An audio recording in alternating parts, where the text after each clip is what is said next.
And then there's a Mulhall headstone over there. You heard about that already, that there was a snow storm in 1867. And they had a cottage in the mountains over Askinagap, which is just over that far hill.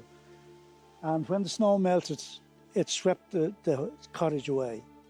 And the entire family were swept, father, mother and 4 children. And the youngest child was only weeks old. So the children were 9, 7, 5 and a baby. And the community in Askinagap put a headstone over here in about 1997 to remember the family.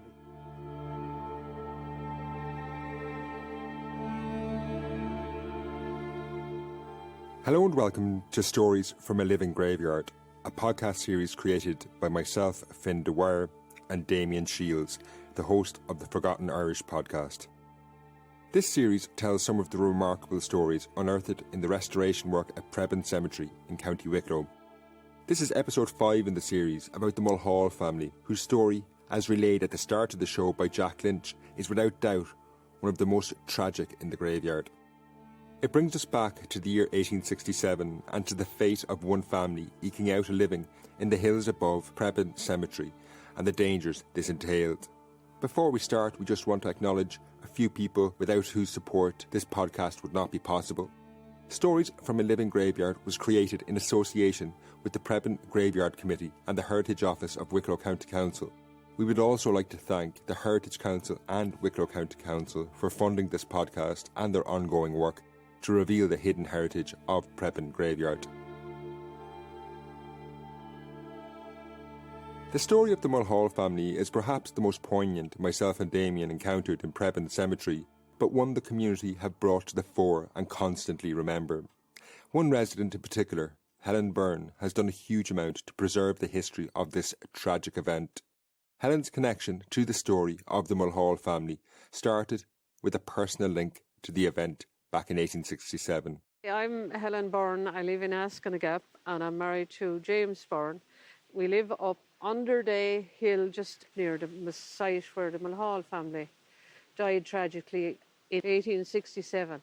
The story has been passed down from generation to generation within her husband's family. The story was passed down through the generations for a long time because Jim's grandfather, Patrick Byrne, could remember the family being carried down on half doors. Helen has researched the story of the Mulhall family and now explains who they were. It was James, he was 32, and Kate was around 28, and they had 4 children, Peter, Brian, Kate, and a baby of 14 days. James was a herdsman, and his brother, he had a brother who was a herdsman down here in Ballinglen as well. They lived in a little hut cabin there, and they had 2 acres that's still mapped out, and you can see the ridges for the potatoes.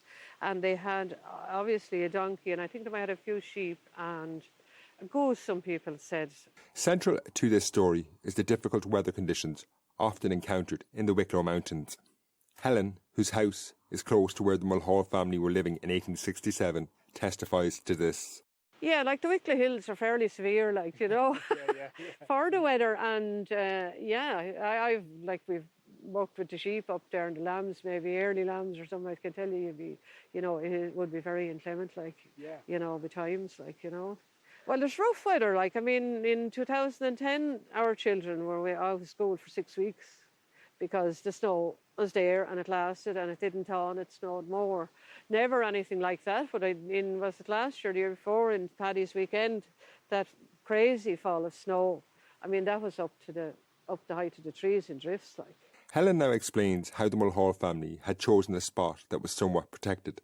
Where they would have built, yes, would have been down in a kind of a sheltery kind of area, not much now, but a bit. Yeah. Wouldn't be up on the heights of it, but it's up a fair old height now, and the weather, you can feel the weather up there now, However, Damien explains while this was common in the 19th century, it could be disastrous in the case of flooding or avalanches.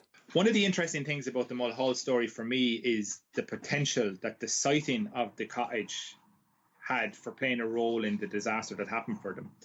When we're driving around the countryside today and we're looking at modern houses that are constructed, normally we see them built on the top of hills or looking to exploit the views that are around them because of modern construction techniques.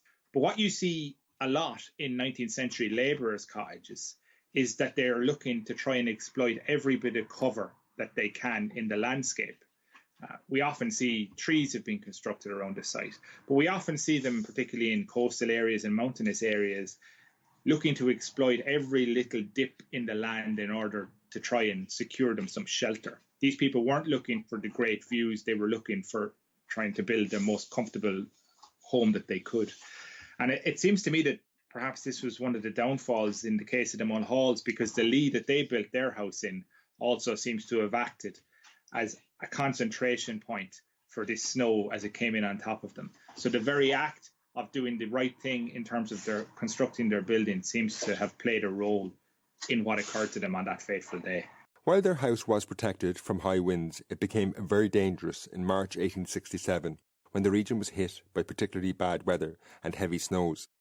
Helen explained what happened. The weather was dreadful and had been stormy, and all the weather reports at the time verify how bad it was. But as I say, the weather was really bad, really heavy snow, lots of stock was washed away, and there was actually a good few other deaths in the county, in Glenmalure and Blessington as well. Indeed, due to the weather, people in the community were concerned about the Mulhalls. A young girl of about 16 years of age came out across the hill just to visit the family on the evening before and see the new baby and see were they okay for foodstuffs and to feed the geese or whatever. And they wanted her to stay the night. And she said no, the parents they'd be worrying about her, because you're way off the main track of the road, even back in 1867. At the moment you're way off it, but at that time it was way up on the hills, and she lived out over the other hill. So it was, cross country she would have been coming, so she went on. And that was the last sighting, or the last time they were seen alive. The trouble for the Mulhalls began when the snows started to melt, which created havoc across County Wicklow. Aidan Crowe now reads a report from the Kerry Evening Post on March 30th. Kerry Evening Post, March 30th.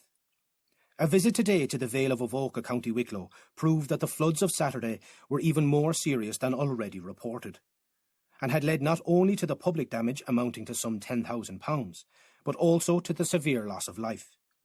At Newbridge, the centre of the Avoca Vale, a fine old bridge 60 yards in width, of many arches built about 100 years since, was swept completely away. Dr. Hudson and the Reverend Mr. Boyce are reporting to have had a narrow escape here.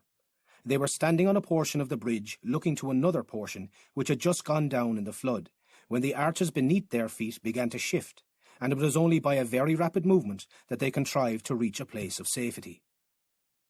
From Drumgod in Glenmalure, a report comes of a miner's hut being swept down carrying away 2 children, the body of one being undiscovered, and the other recovered.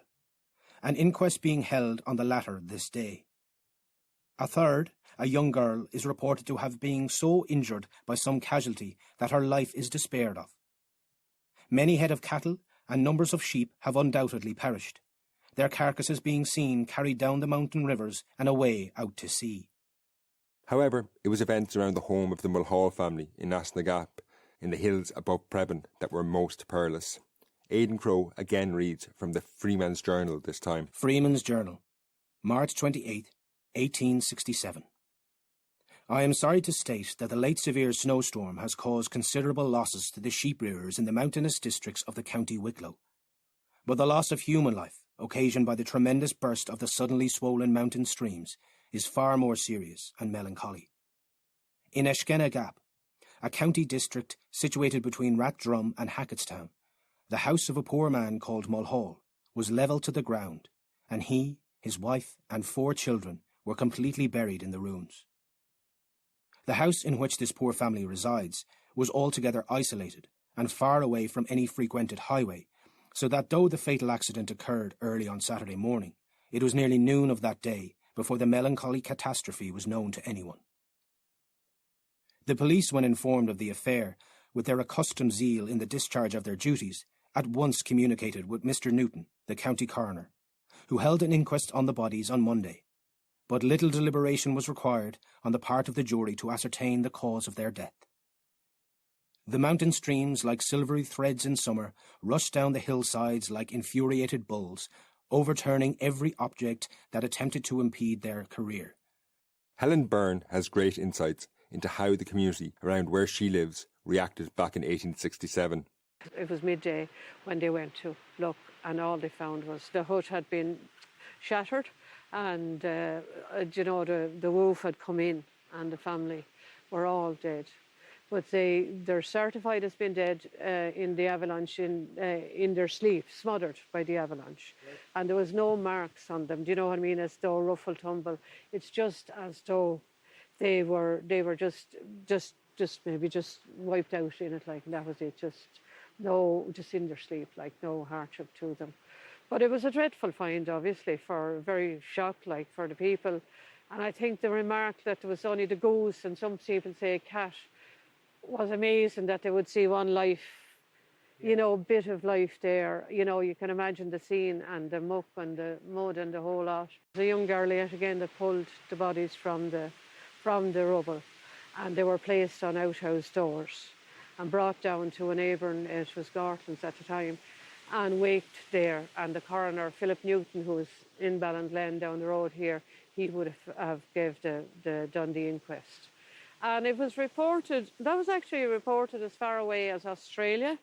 It didn't get there till, I think it was a few months, but I have a cutting of a report in the Australian newspaper of a tragedy of a family of 6 dying. While the story appeared in numerous Australian publications, Aidan Crowe reads from one in Tasmania. The Tasmanian Times, 8th of June, 1867. 9 or 10 lives have been lost by the recent floods in the county of Wicklow. At a place called Erskina Gap, a herd named Mulhall, with his wife and 4 children, were found overwhelmed by snow in their cabin, lying dead in their beds as if they were asleep. In another place, a woman was carried away several hundred yards by a torrent, while her infant was found floating in its cot on a distant stream. Helen continued the story about what happened after the community removed the bodies from the ruin of the house.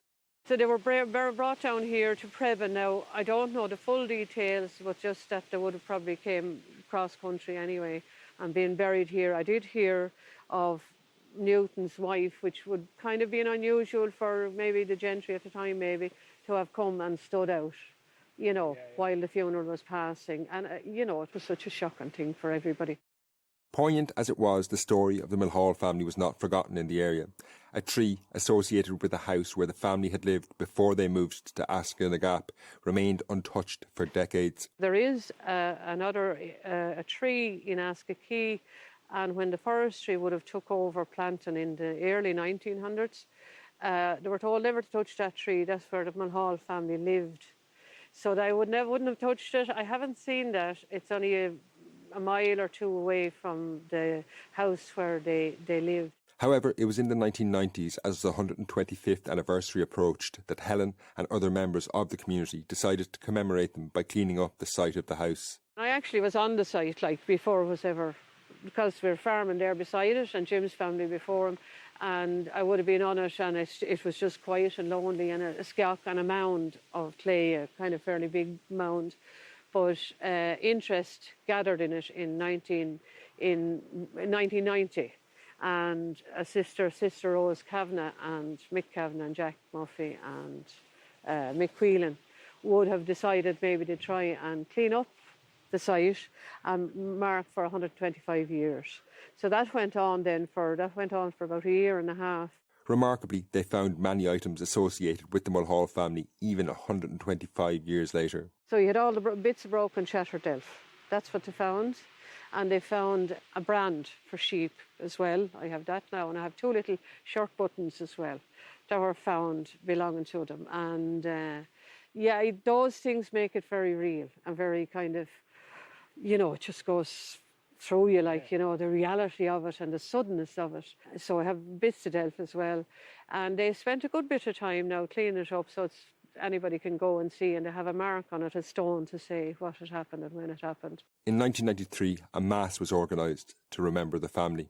And in 1993 it was, by the time they got around to having the mass. So there was a crowd about 200 to 300 walked out onto the hill. So there was about, they had a choir and everything, and there was about 6 priests celebrating the mass.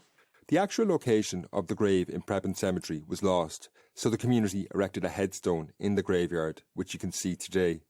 However, in recent works in the cemetery by the Preban Graveyard Committee, the uncovering of a row of stone markers has led many to believe that this might be the original grave of the Mulhall family. Helen Byrne has expended huge efforts and energy in keeping the memory of this family alive. We asked her why this was so important to her. It was just so important to me to remember them, and just, I suppose, the fact that I had small children when the whole thing was being brought up again.